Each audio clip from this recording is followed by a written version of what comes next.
There have been many bad movies throughout the past.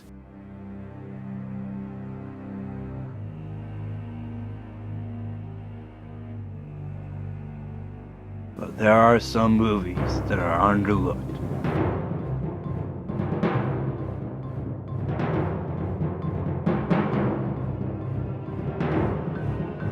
Now, who will notice the underlooked movies?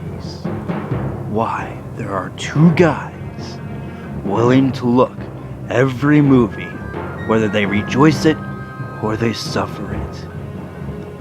As by and by comes by, we look at these two guys as they go on a journey to review these movies. And also the bad ones too.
And welcome to the very first episode of Mayle and Mackert Reviews. I'm Beau Mayle, and this is my good friend Cameron Mackert. How's it going, everyone? So, what is Mayle and Mackert Reviews? Well, basically, it's all about reviewing underrated films based on our judgments and bad movies. Now, underrated films are, of course, films that are bad films, but have some redeeming value about it, something that we enjoy. No, don't get me wrong, they suck, but, of course, there's something we liked about it, we enjoyed watching about it. And, of course, bad movies are obviously movies that suck, that have absolutely no redeeming qualities about them whatsoever. Now, to his understand point about underrated, not every movie is perfect, but there are some stuff that we love, that we enjoy, but we do talk about the flaws of the movie. Every flaw that we review. So, but today, we're not reviewing an underrated movie. We're reviewing a very bad movie. Today, we are reviewing the 1993 independent crapper known as Deadfall. Directed by a Coppola member named Christopher, Deadfall is about a movie building up for the ultimate con. And from looking at this film, the build-up is not worth it. There are only two familiar faces in this film. Former 2.5 Men star Charlie Sheen and his brother, Nicolas Coppola. Also by his stage name... Oh God. What? Nicolas Cage. Oh Lord, here we go. Okay, let me explain on what's going on with the film since it's getting attention. It is possible that this film could be the next cult classic because of this man, Nicolas Cage. And from what I hear, we are in for a treat. I really hope that Nicolas brings a cult performance in this film. And so do I. Let's take a look at Deadfall. Wow. Mocking the music of Psycho there, I see. Most people like to think they have some degree of control over their lives. The truth is, we're all subject to the influence of others. Those who appreciate this can make a lot of money from those who don't. Oh, but any God. small-time People grifter who ever dug off get the used bottom to of this the deck can tell you because that. this douchebag What I will can tell you about narrate is the more price we'll throughout pay the is for movie. peddling confidence. Get really How used every to mark it. you fleece takes. This is one of our main characters, Joe, played by Michael Bain. He and this crazed nut is trying to get some coke. I'm seeing angels. When all of a sudden... He's wired! It's a setup!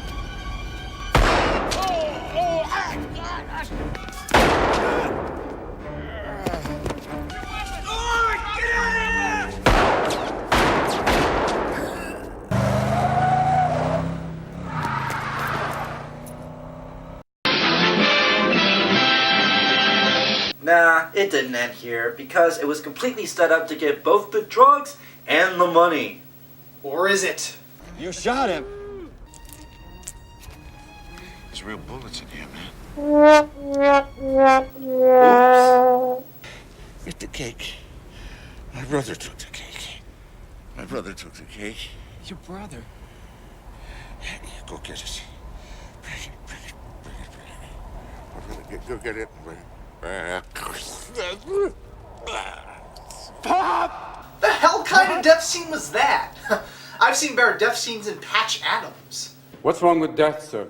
Later that morning, Joe is trying to drink himself to death and is still in denial of his father's mistaken death. Since Joe accidentally killed his father, Joe got some of his father's belongings by one of his henchmen as he went to a bus station to figure out that he's going to California to meet with his Uncle Lou. Just after he's done blabbering on his narration... I'd always remembered being alone. Pop and I spent a lot of time on buses, moving from town to town, waiting for the heat to pass. Pop was the teacher, I was Wow, I haven't been this bored to a narration since Alone in the Dark. So it was a... So after he finished his, I don't know, 7th time narrating, Joe looks around to find anyone who knows his uncle. But first, let's look at this scene. Do you have a nice hot one? Salted or unsalted? I don't care. Long as it's lucky.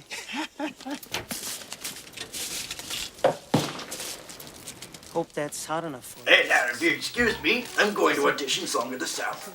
So, when Joe notices someone about Lou, we see...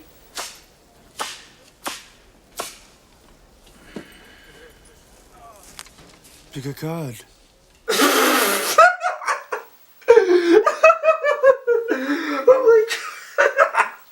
Oh, wow. Oh my god!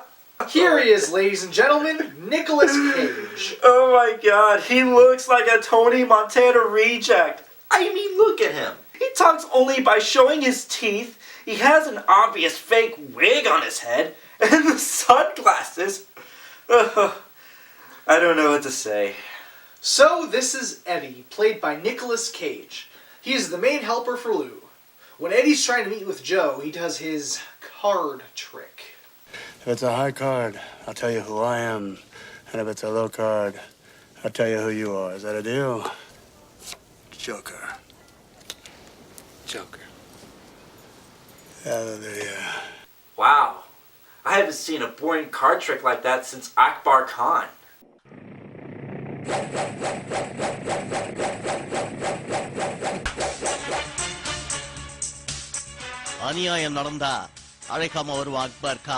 After that little meeting, Eddie and Joe made it into Lou's place, who was played by... The same guy who played his dead father? Looks like you've just seen a ghost, friend. So while Joe and Lou are talking, let's see how Eddie acts when he takes his pills. Your name was in his address book. So I hopped on a bus to come out and see you.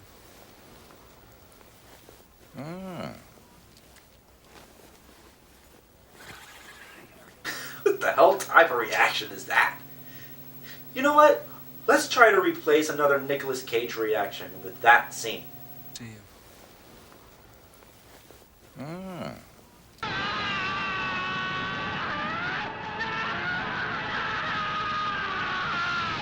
So this boring conversation keeps on going, involving the father's death. Mike had been killed in some kind of con. Maybe you can fill me in. What happened? I don't really know what happened. He was off doing his own thing. Pop always had a few irons of his own in the fire.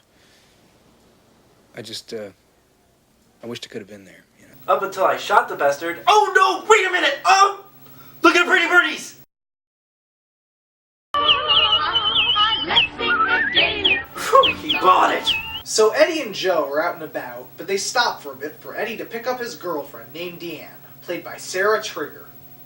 Eddie flips Diane as he I just don't know what to... acts like a schoolboy. Oh, come on, give her the Shark Attack 3 treatment. You know, I'm really wired. What do you say I take you home and eat your pussy? Well, that was romantic. So Eddie wants to have some... Fun time, family fun. Wait, what? Fun time, family fun. Oh, so you're becoming a mafia version of Pee Wee Herman now?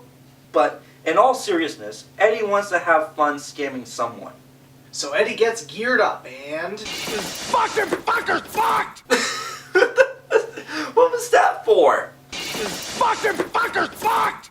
Jeez, calm down, man. Everyone has car problems. Imagine if he was working on a paper in class and the printer jammed.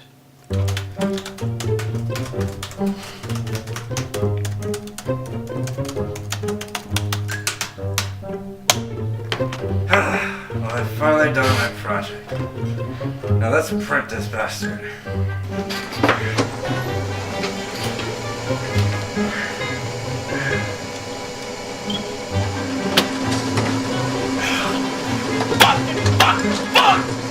So our guys go into a bar and...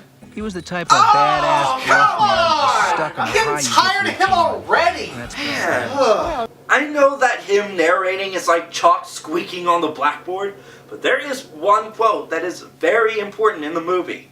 shape the con or it'll shape you, Pop would say. Okay, now since that's out of the way, I will put this scene right over here because I will explain later to why that movie fails except for NICOLAS CAGE. So, Eddie and Diane go get some whiskey. The bartender is orgasming on some bracelet Diane is wearing, and... I gotta tell you, this just keeps coming. I'm sorry, Nick, but are drinks really that expensive since you only have $100 bills? So Joe arrives back from God knows where, and Eddie and Diane decided to bail. Bottoms up. But then Diane comes back to find her bracelet. Fuck me! Then Eddie decides to make, and I'm not kidding here, a sob story about the bracelet. She's lost a very special bracelet tonight, and I mean, it's worth a lot to me. So, if you should find it, if you could call me at this number. Could we hurry up? And I'll give you $500. Okay, don't you have like 5 or 7 $100 bills there? And to top it off, you work with a con man, you dope. You can just buy her another one.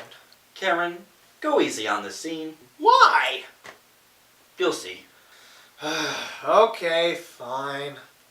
So as Eddie and Diane leave, Joe found the bracelet and the bartender is making a big deal with Joe by giving Joe $200 just to get a bracelet to hope on getting $500. I just made myself $300. That's what that's about. Oh. Well, as she called that number... We're sorry. You have reached a number that has been disconnected or is no longer in service. You got conned! Oh, it was a con.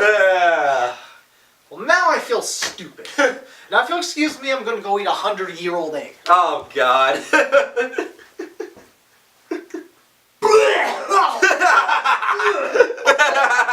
So, after their success on their scam, Eddie and Diane go into a love talk conversation. Are you sure? No chiclets? Maybe I don't have the same cravings as you, Eddie. God, is this film getting as corny as the Star Wars prequels? Come Oh, here, and you. get a load of this.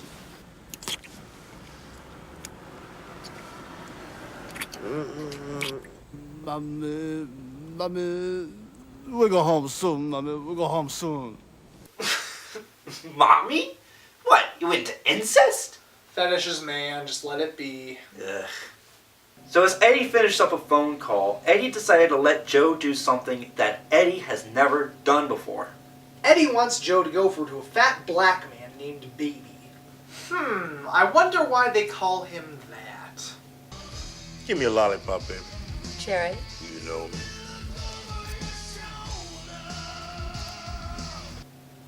Charming. Baby owes $1,500 of rent, but acts like he doesn't owe anything. So, it's up to Joe to get that money. Excuse me?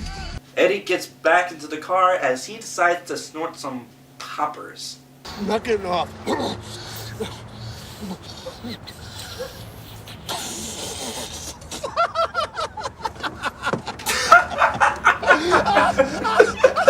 Oh my god! At least that reaction is better than the time he took those pills. I mean, imagine if he did that in the public somewhere.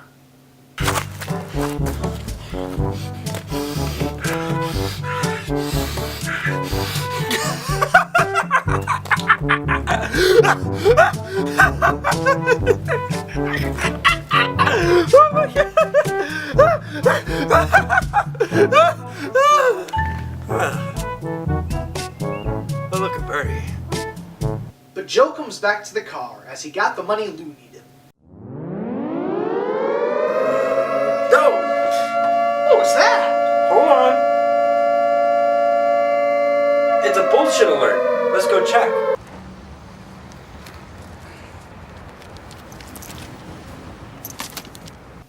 I didn't see it very clearly. Neither did I. Oh, no worries. It's gonna be in a later scene. Oh, there's this crazy, creepy hobo guy stalking Joe on the past few scenes. Why am I noticing it now?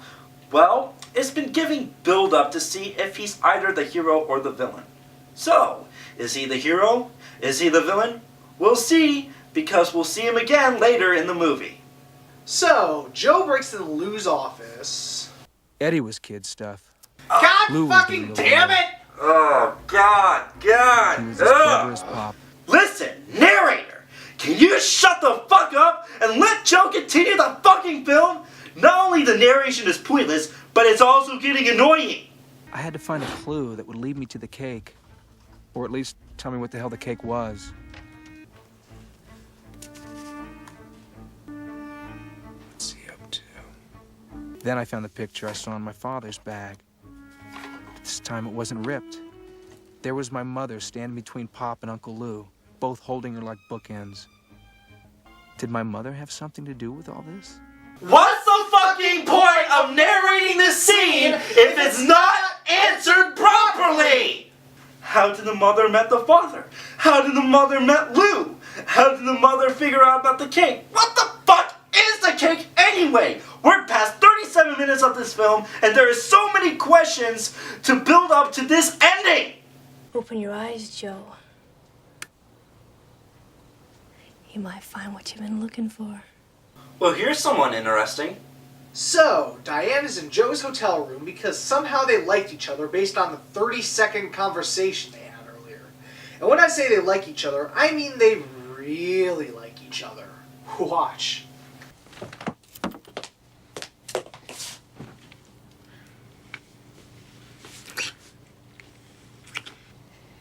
You're hurting me. Well, the truth can be painful. Diane likes it Jodi Arias style, huh? And of course, they have sex.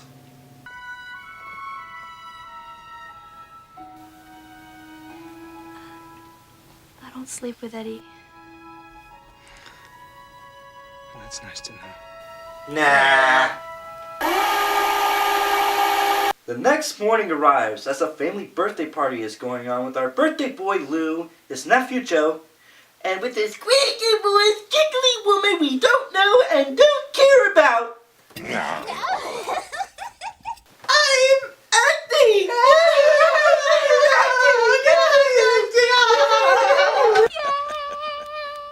So after that nonsense, Joe brings a surprise gift. Why, none other than... Happy birthday, Uncle Lou. What's this? The baby sends his regards. $5? Wait a minute, let me see. Whoa! Maximum overdrive on bullshit level. Yep, this is the scene, alright. Okay, baby owes $1,500, right? But all we see in this scene is $5. 5 $1 bills, not 1,500 fucking dollars. And what I don't get is, how did Cage have all the $100 bills, but for Joe, not on this fucking scene? It's like you're expecting to see an expensive ring because of all this expensive jewelry that is in different scenes on Lord of the Rings. But it builds up to a fucking ring pop. I am not seeing any cult performances. It's time to wrap this up quick.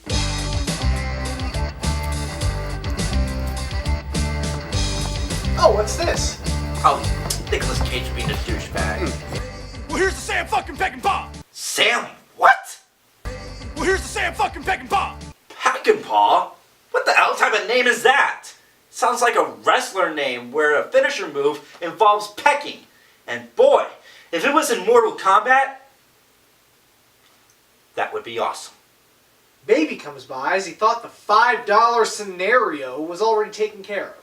But then Baby told Eddie that Joe took care of the scenario with his own money. And that makes Cage very angry. I'm gonna get my match! Oh my god! Oh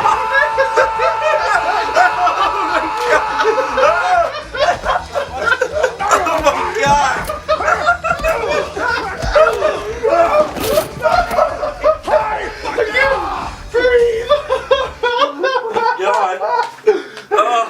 The entertainment levels are rising because of this Cage rage occurring on this scene. Oh man. Oh jeez. I wonder what Eddie might be like if he messed up on piano practice.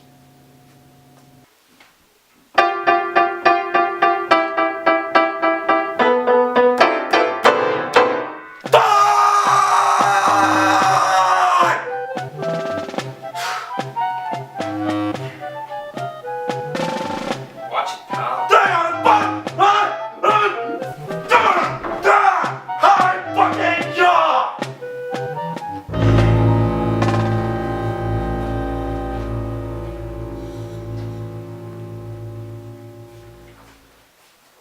And it looks like entertainment's going to increase more because our hobo stalker is choking Eddie. Why? That street that came from the shirt won't stop me because I have a knife! Oh wait! Rewind! A henchman! So he must be the villain, right? I don't know.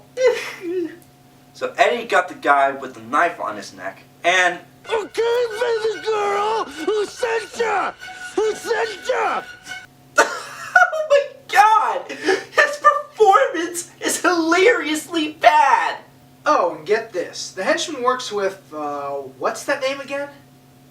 Sam fucking Peckinpah. Who in the fuck is Sam Peckinpah?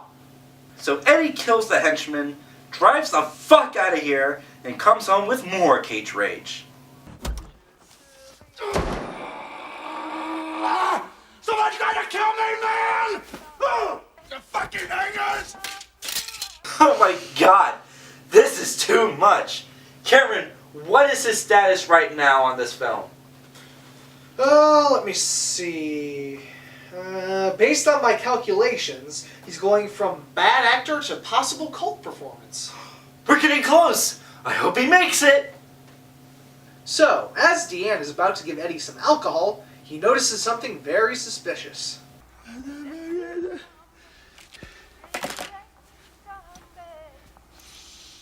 didn't know you smoke cigars, babe, particularly Louis brand.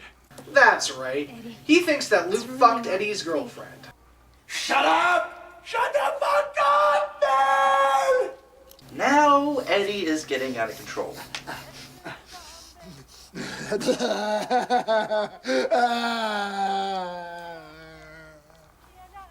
Oh, you that fucking low, man! Oh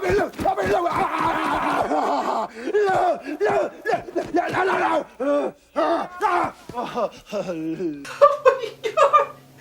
I haven't seen this much of a lolsy performance since Blue Velvet. Get ready to fuck! You fuckers fucker! You fucker!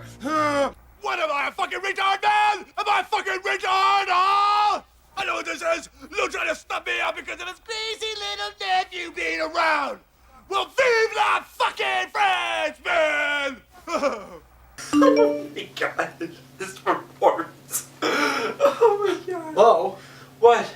Cage is getting close to cult classic. Oh my god, we're getting closer! So, Eddie tries to kill Diane, but haha, gone to you. I'd really love a reason to blow you away. Did she read the script wrong? I'd really love a reason to blow you away. That quote sounds like she wants to blow him instead of blowing his brains out. And trust me, there are a lot of blowjob references in bad action movies. So, as Eddie leaves, Diane quickly goes to the Joe's room while he's counting cards. Oh, hi, random pointless scene. Shit! As Diane tells him that Eddie's going to kill his uncle. Better be quick, Joe. He's getting closer. Oh, there he is. You filthy double-crossing little fucking filthy double-crossing filthy fucking goddamn fucking filthy little brat! You never cease to amaze me, Cage. But that's not all. Eddie decides to do his card trick again, but with more of the Cage raids, it'll make it more exciting. Pick the fucking card! Well, hallelujah, man! The Joker's wild! You trying to take me out of the game? And squeeze in your fucking nephew, huh? This is about Joe? Oh, God. Eddie, after all we've been through together, come on, man. Bullshit. Bullshit. Jesus Christ, you stupid fucking hothead! Come on, what is this? What the hell is going You're on? getting too close. Getting closer. Eddie, don't get too close. Holy shit, what's going on?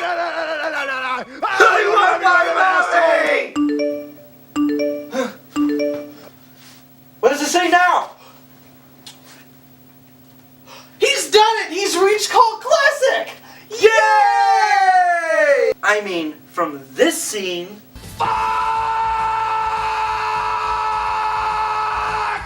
to this scene...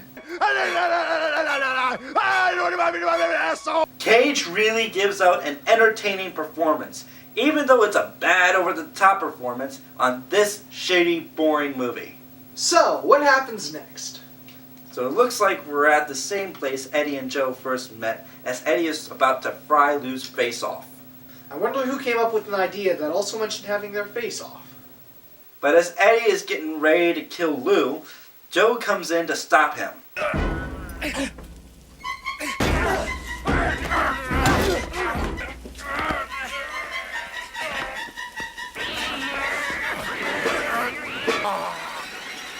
Please kill him! He's the reason why this movie sucks!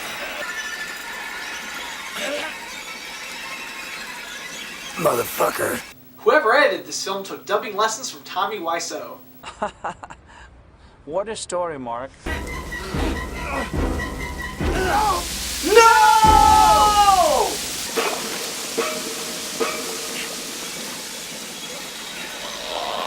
Ew.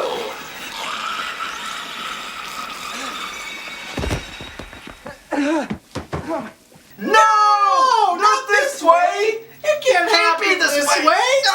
No, it can't happen! It just can't happen! No!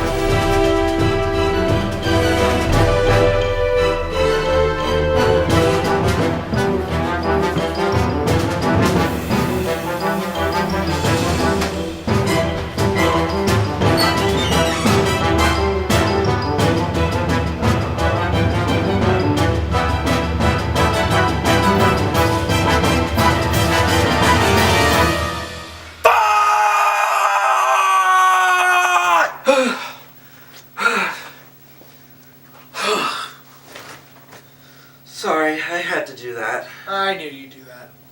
So after Joe killed Eddie, God, I can't believe this. Lou decided to offer Joe some help on a very serious con he's doing. Listen, you might have to help me on this one, kid. I need somebody to bring in the mark. It's the classic possum trap, man. You'll have to kill me. Well, you can fake my death. You know the game. Boy, it feels a lot like deja vu, huh, Joe? So after Joe said yes... Because I remember Pop setting up the same Oh, damn con, God. telling me my part. He'd never let me say no. Joe gets in his room and gets randomly gun pointed. Okay. Take it easy. Joe? Diane? What the hell is this? I thought Eddie might come back. Eddie's dead. What? Eddie's dead. And Lou owns me. What happened? Well, gee, Diane, I thought the moment that you pointed the gun at Eddie, you hated him. You wanted to blow his brains out. Beau, What? remember this scene? I'd really love a reason to blow you away. Oh, I'm sorry you wanted to blow him rather than blow your brains out. Well, since this is a deep concern for you, I'm going to ask a question to Joe. So, Joe, do you know what caused Eddie's death? I don't know. What do you mean you don't know? I don't. Bullshit! We know that you killed Eddie on that fryer. Thanks to you and your shitty-ass narration, this film will be considered dull because Nicolas Cage was only involved in 3 major scenes. Beau, What? let it go. Eddie shouldn't have to die. It's his performance that can make the movie work. Just let it go. I gotta take a piss anyway. I'm going to the bathroom. Continue on with the review. Alright, so while Beau's in the bathroom, let's see what happens next. So, Joe gets paranoid because of Diane pointing a gun at him. Don't push me, Joe! Motherfucker, point a gun at me! Or his horrible acting. Geez, Joe, maybe you need to drink yourself to death again. So, we go into Joe's nightmare, which is shot like he took LSD, as he remembers his father's mistaken death, and... the cake! Beau, hurry up! The cake's about to be explained! I'll be right down!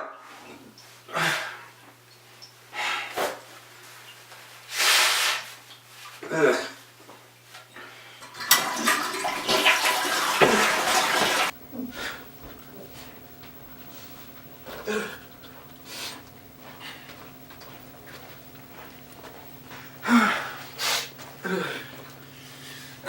So, what'd I miss?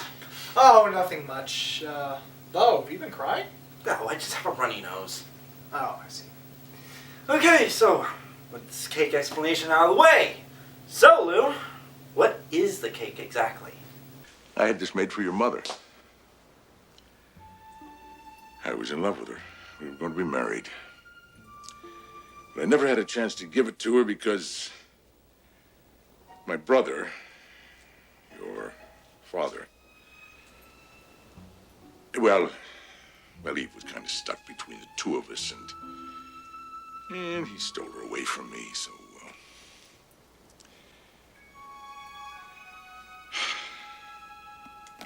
God, I loved your mother. Oh, more than anyone I have ever known. Oh! It was an engagement ring. Well, that's one explanation down. So, after that, Lou gives his description of what the con is going to be about. Who's the mark? A man named Dr. Lime. He deals in hot diamonds solo. He was hipped to me by an old friend of mine, Harry Shaw. I've heard of Harry. Yeah? Yeah, well, Harry was in on the game, except his old heart gave out on him, and... But who say I'm fucking Peckinpah? So, Joe is at the billiard room as we meet Morgan, played by Charlie Sheen. They play a $1,000 per point billiard game, which is boring. And Charlie's acting is... One of the rare occasions in which 1 + 1 = 1. Welcome to paradise, Mr. Joe.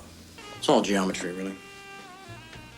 Isosceles triangles, pentagons, octagons, etc., etc. But that, my friend, was poetry.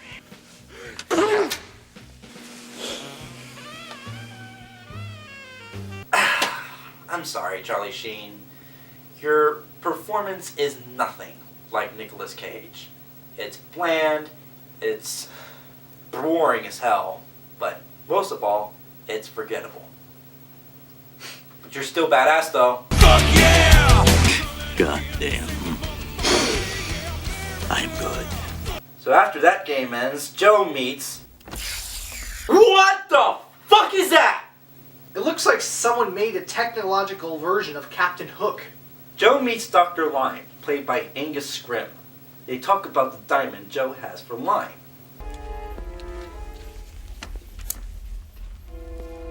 Flawless.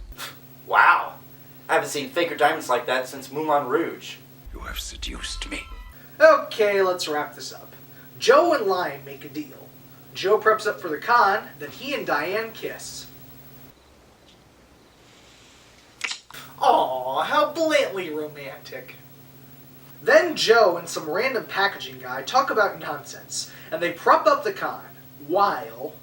The hook was in. Ugh! If I had a weapon to kill this fucking narrator, it'd be a bazooka! Because what we see doesn't need fucking narration! Okay, Joe, you pick it. Now these were a gift of old Harry Shaw. Well, this is it, Cameron. Oh, I don't want to let him down. The ultimate con. Oh, shut up. What got Why you don't to we be just so tell him and interested in forget what the whole ultimate thing? con Who asked is? you? Remember this scene? Shape the con, or it'll shape you, Pop would say. You'll see. I hope so. Okay, the con begins. Let's see how it ends. Yes, I'll show him a couple. You come and pick them. Nice.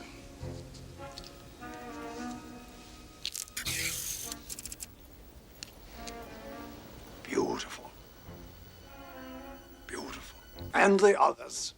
We want to see the others. Come on, let's just make this simple, shall we now? Show me the money, I'll show you the diamonds. Easy, huh? You'll see the money when we check out the rest of the diamonds. Hey, that bull crap, man! I am acting, man. Give me my goddamn diamonds back! Now! You want these back, huh? Damn right I want them back! I think I'll just hold on to him for all the trouble you put us through. You son of a bitch! What the hell are you trying to pull here, Thompson? God damn you! I told you that I would deliver, and I did deliver. Now, if you... Mr. Thompson, open it.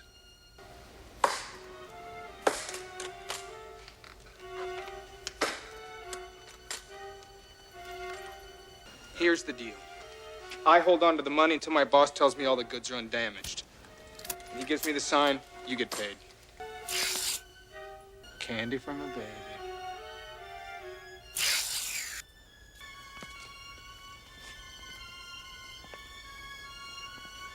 Anything goes wrong, kill them all.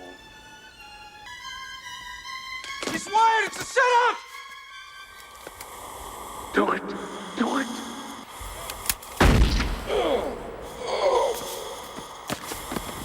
No!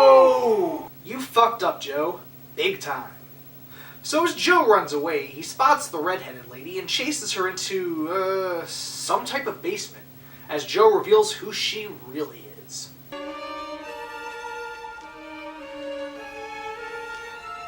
Sorry, Joe. Diane? Play him like a pro, doll. Random cokehead? Long time no see, Joe. God damn it, I knew you'd set this up! It's not over. What do you mean it's not over? Look. Hello, Joe. What do you know? Pop? What? Beat. Get the cake. What? How in the humane possible, single believable fuck is Joe's father alive? You saw on the scenes that his henchman said that those were real bullets! Real fucking bullets! But now I see this? After all the scenes I've watched since Eddie's death, it's bullshit! It's bullshit! It's bullshit! It's bullshit, man! It's bullshit! Bullshit! Bullshit! Bullshit! It's bullshit! Bullshit! It's bullshit! Ah! Bullshit! Bullshit! It's bullshit, man! It's bullshit, I tell you! Bullshit! Ah! Bullshit! You done? Well, are you gonna say anything? Shape the con or it'll shape you. Shape the con or it'll shape you. Oh, Joe got con big time. But you know what? We got con too. You know why? It's because we sat through 90 minutes of dull scenes that didn't go anywhere, building up to a con that insults us, and to top it all off, the narration. Most people like to think they have some degree of control over their lives. He was the type of badass bluff Pop man. and I spent a lot of The time truth with is, Good fucking God! The narration keeps popping out of nowhere on random scenes, and it is annoying as fuck. I mean, imagine if my life was like that. I took a shower. I eat some cereal. I go to bed. I do my work. I touch myself at night. You wouldn't hang on with your life if you had bad narration like the narration on this goddamn film. It's not even based on a fucking book. So after all the dull moments, me and Cameron had a sit-through on this film. This gets thrown on our faces. So, how does it end? Well, it ends with Joe thinking about killing his father because he really believed that he was dead. But hey, with a betrayal like that, come on man, blow his fucking brains out. But he decided to shoot the briefcase full of money. Joe walks out, and the narration makes their final words, and I do mean final words. It was a colorful world I was walking away from, but nothing in it was real. Not my pop, not the bastards who'd helped dupe me, not Diane, who almost broke my heart. All I took from them were memories. Images, really. They're worth more than any take from any con. They keep me honest. Thank you for that story. Now will you shut the fuck up? And that was Deadfall. It is a terrible, horrible, no good, very bad film. But there is one good side on this film, and that is NICOLAS CAGE.